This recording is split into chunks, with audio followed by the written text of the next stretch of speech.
السلام علیکم دوستو، آج میں آپ کے سامنے حاضر ہوں ایک نئی ویڈیو کے ساتھ۔ ویڈیو کی جانب جانے سے پہلے آپ میرے چینل کو ضرور سبسکرائب کر لیں اور ساتھ ہی بیل آئیکن کو بھی دبا لیں تاکہ آنے والی مزید ویڈیو آپ تک پہنچ سکے۔ آئیے چلتے ہیں ویڈیو کی جانب۔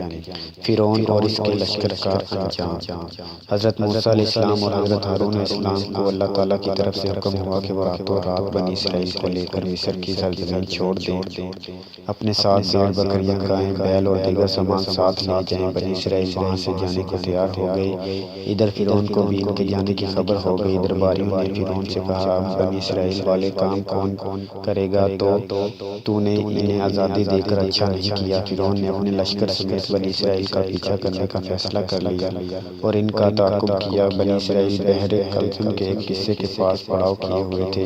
فرعون وہاں پہنچ گیا۔ فرعون کو دیکھ کر بنی اسرائیل خوفزدہ ہو گئے۔ اللہ تعالیٰ کی جانب سے حضرت موسیٰ علیہ السلام کو وحی نازل ہوئی، اے موسیٰ، اپنا عصا سمندر پر مارو۔ سمندر پر عصا مارنے کی دیر تھی کہ بنی اسرائیل کے 12 قبیلوں کے لیے 12 راستے بن گئے۔ پانی کے تودے بحر منجمد کی طرح ہر راستے کے دونوں طرف پہاڑوں کی طرح کھڑے ہو گئے۔ پانی کی دیواروں کے درمیان خشک راستے بن گئے۔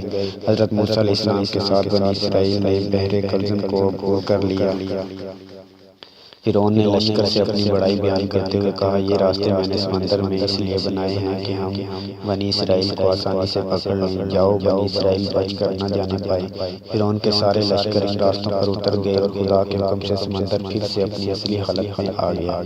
فرعون اور اس کا تمام لشکر پانی میں غرق ہو گیا۔ جس وقت فرعون پانی میں ڈوب رہا تھا اور اس نے اپنی زندگی بچانے کو کہا، میں اس ایک واحدہ لا شریک ذات پر ایمان لاتا ہوں جس پر بنی اسرائیل ایمان لے آئے ہیں، میں فرما برداروں میں سے ہوں۔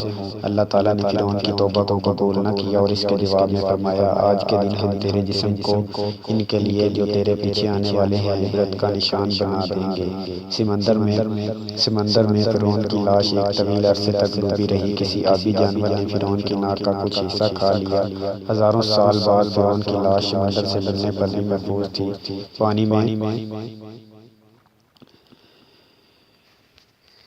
پانی میں رہ کر بھی لاش گلی سڑی نہیں تھی۔ آج بھی فرعون کی لاش مصر کے عجائب گھر میں موجود ہے اور دیکھنے والے اس کی لاش کو دیکھ کر عبرت حاصل کرتے ہیں۔ کچھ عرصہ گزرنے پر حضرت موسیٰ علیہ السلام کا بھی انتقال ہو گیا۔ اریحہ میں سرخ ٹیلے کے قریب ایک قبر ہے جس میں حضرت موسیٰ علیہ السلام کو دفن کیا گیا ہے۔ دوستو، ویڈیو اچھی لگی ہو تو ویڈیو کو لائک اور شیئر ضرور کیجیے گا، دوسروں تک ضرور پہنچائیے گا اور چینل کو بھی سبسکرائب کیجیے گا۔